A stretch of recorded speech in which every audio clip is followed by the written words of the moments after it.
What's good, YouTube?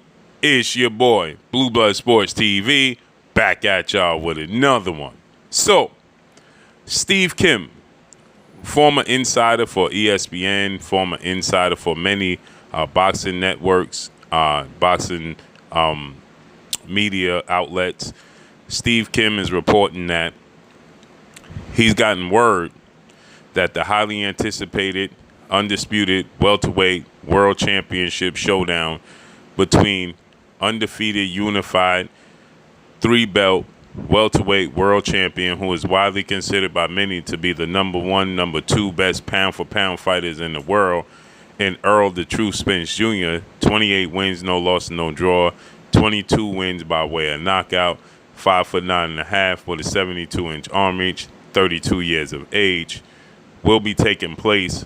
And that undefeated three-division world champion, former junior welterweight undisputed world champion, reigning WBO, World Boxing Organization welterweight world champion, who is widely considered by many to be the number one best pound-for-pound fighter in the world, in Terence Crawford, 38 wins, no loss, no draw, 29 big wins by way of knockout, 34 years of age, 5'8" with a 74-inch arm reach.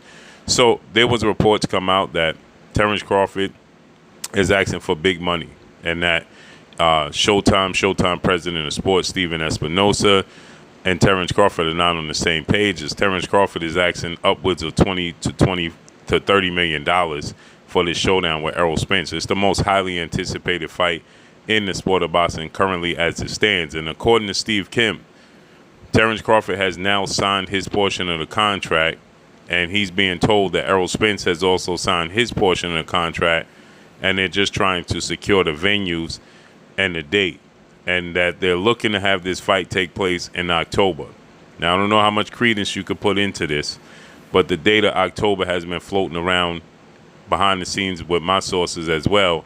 The initial date that they wanted to hold was in September, but they had to figure out what four-division world champion, Mexican superstar boxer, who currently is the undisputed super middleweight world champion and widely considered to be the face of the sport of boxing, Saul Canelo Alvarez, was going to do, as he normally typically fights on Cinco de Mayo weekend and Mexican Independence Day weekend in September, which is going to fall on the same date that they ironically are looking at to secure this fight. So they had to move it back.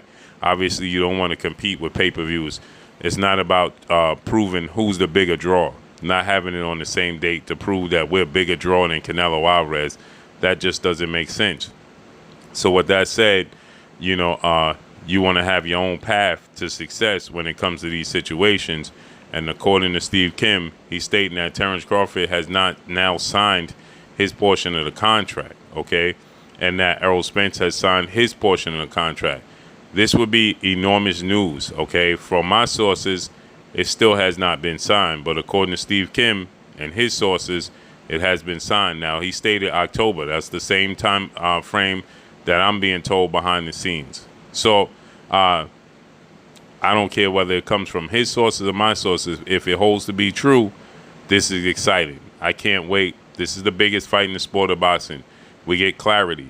This is the last time we had a welterweight undisputed showdown. The magnitude of this fight was back in September 16th of 1981, when you had legendary retired iconic Hall of Fame superstar boxer Sugar Ray Leonard and Tommy the Hitman Hearns face off against each other for undisputed. Again, I can't reiterate this enough.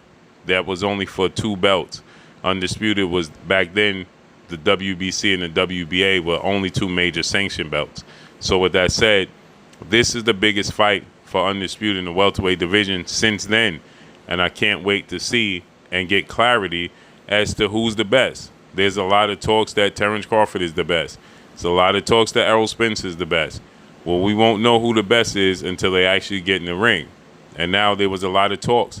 I have sources that told me that Terence Crawford and, again, Stephen Espinosa were at a crossroads because Terence Crawford was looking for big money. Now, we know on numerous occasions you heard Stephen Espinosa state that, the fighters have to be realistic, that this is not Mayweather-Pacquiao for the purses that they're looking to garner. So he stated that they have to be realistic and it looks like the signs was pointing that Terence Crawford was asking for money that Steven Espinosa didn't feel like he garnered, okay? Because you look at the history, the numbers don't lie. He's just not a major draw. He just hasn't sold big numbers, okay? His biggest pay-per-view was his last fight with two-time welterweight world champion, superstar boxer Showtime Sean Porter, and it reportedly did about 150 to 190,000 pay-per-view buys.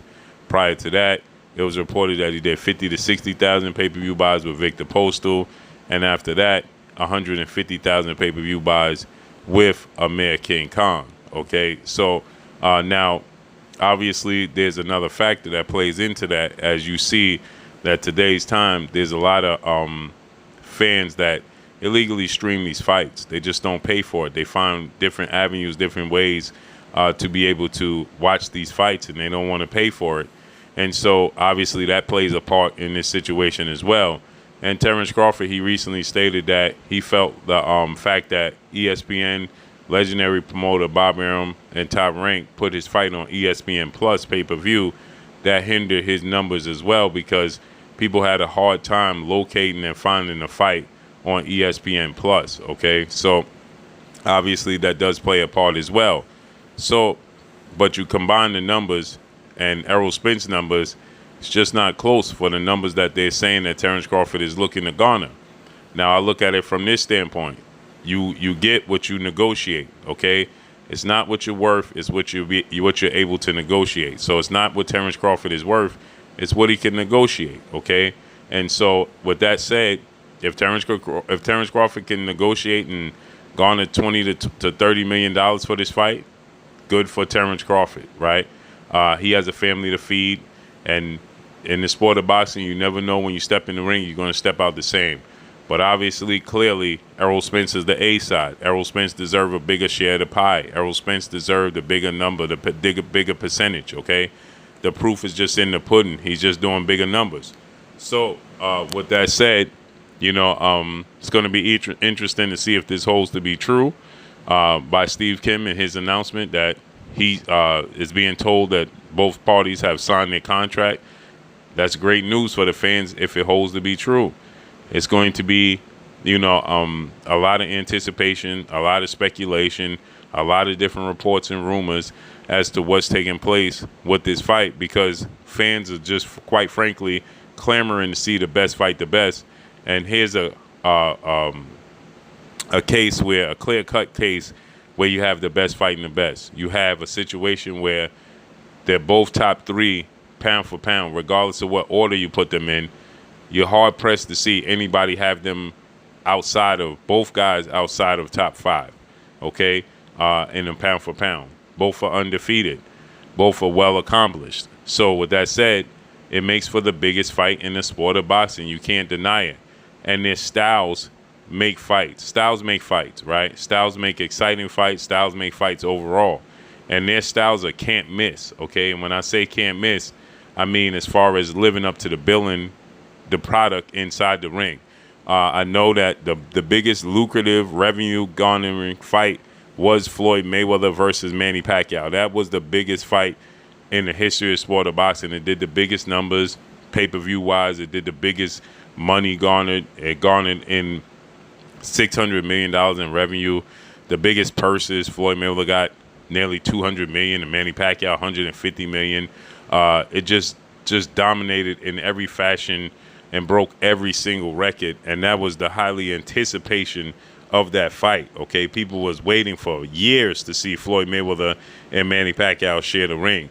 Floyd Mayweather went on a little hiatus at the time after he had beaten Ricky Hatton, okay? After Floyd Mayweather beaten Ricky Hatton, he went on a little hiatus. He beat Oscar De La Hoya, then he beat Ricky Hatton, then he went on a little hiatus, a little retirement, okay?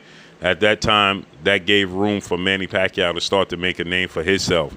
He stopped Oscar De La Hoya. He stopped Miguel Cotto. And he became the guy that could beat Floyd Mayweather. And from that point forward, moving forward, everybody wanted to see Manny Pacquiao and Floyd Mayweather face off against each other. And it didn't live, the actual fight, the actual product didn't live up to the billing because, again, styles make fights. I knew Floyd Mayweather was going to eliminate everything Manny Pacquiao done. Manny Pacquiao is a fighter who's very aggressive. He has very fast hands, very fast feet, and he has power, especially in his left hand, but he's left hand dominant. Floyd Mayweather is a technician. He's a masterclass boxer. He's a masterclass defensive fighter. And I knew he was going to eliminate everything that Manny Pacquiao did great, and he's going to make Manny Pacquiao handicap in the fight. And it wasn't going to be as exciting as people thought it was, and Manny Pacquiao wasn't going to land the punches and the onslaught that people thought he was on Floyd Mayweather. And that's what happened. He nullified everything Manny Pacquiao did great. And so in return, everybody stated that, well, that was simply because they waited 5 years too long and Floyd Mayweather wasn't himself and Manny Pacquiao wasn't himself. No, I don't care if it happened 5 years earlier. The styles make fights, and the style of Floyd Mayweather was always going to nullify Manny Pacquiao, and it was always going to look like a dominant masterclass boxing performance on one-sided. It was going to be one-sided in favor of Floyd Mayweather, and that's exactly what it was. This fight is not going to be that. So let's see how this unfolds and plays out. Follow me on Instagram at Blue Blood Sports TV, all one word. Y'all already know what it is. It's your boy Blue, Blue Blood Sports TV. That's all I got for you. You're watching Blue Blood Sports TV. Wow.